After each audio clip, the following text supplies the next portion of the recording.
The old you must die. The weak, lust-driven version, the one who chased pleasure instead of purpose, cannot enter the life you're meant to live. He has to burn.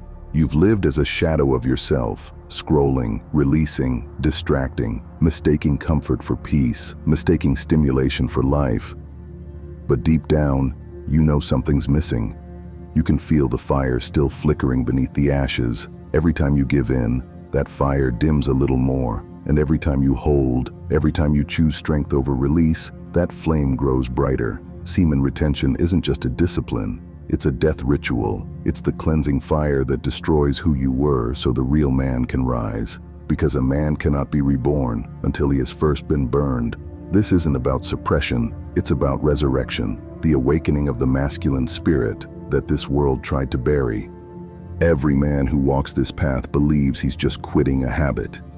He thinks it's about control, about willpower. But what really dies on this journey is not the urge, it's you. The false self, the one built on lust, validation, and distraction. The mask you've been wearing since the world told you to fit in.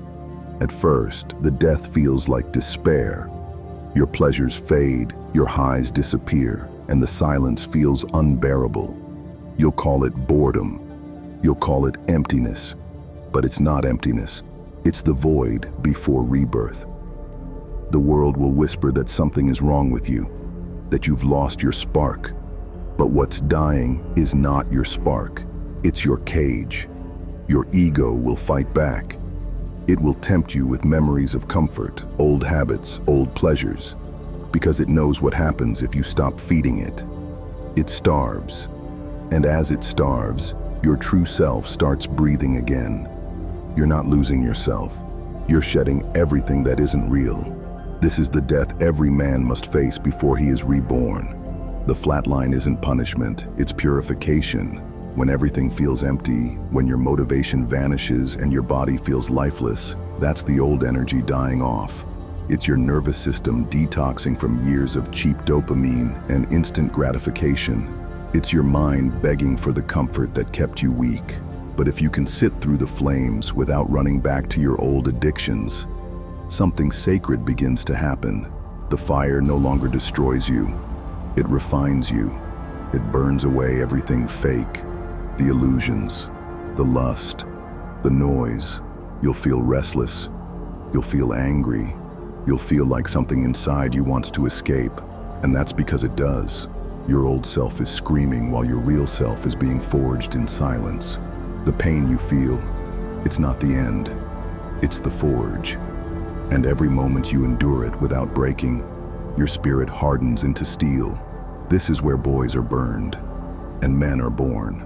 Then one morning, something shifts. You wake up and the fog is gone.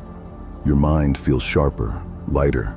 There's a quiet pulse in your chest, a hum of power that wasn't there before. That's your life force returning. The energy that once drained away in moments of weakness is now flowing back into you. You feel it in your voice, in your walk, in the way you look people in the eyes. You no longer move with desperation. You move with intent. This is the resurrection beginning.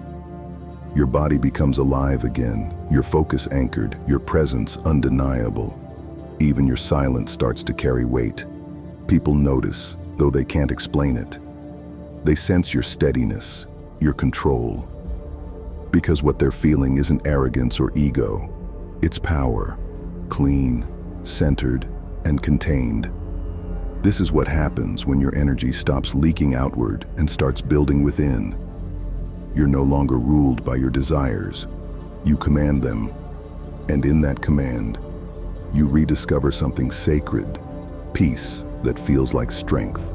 You've walked through the darkness. You've faced the fire. Now, you rise. The man you were is gone. The one who chased pleasure, who lived for approval, who feared his own power. He's buried beneath the ashes. What stands in his place is something ancient, something unbreakable. Your energy no longer leaks out into the world. It radiates from you like sunlight through armor. Your eyes don't seek validation anymore. They see truth. Your voice no longer trembles, it commands. And your heart, once restless, now beats with purpose.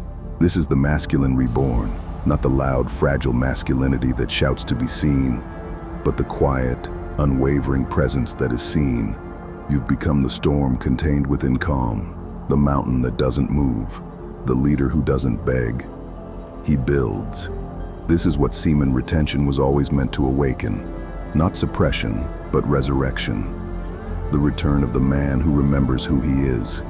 You've seen what happens when a man falls. You've felt what it's like to burn. Now, it's time to rise. The world doesn't need more comfort. It doesn't need more empty pleasure. It needs men who've faced the fire and chosen discipline over desire. Men who lead not through noise, but through presence. Every day you hold your seed. Every urge you conquer. Every temptation you transcend. You're proving that the old world no longer owns you. You're building a new one. This isn't just about semen retention. It's about resurrection. About returning to the man you were always meant to be. Focused, grounded, alive. So rise, brother. Rise above the noise. Rise above the weakness. And let your life become proof that the masculine spirit cannot be killed, only reborn. If you feel this message, drop a sword in the comments. Like this video, subscribe, and join the brotherhood. Stay strong, stay sharp, unleash your warrior.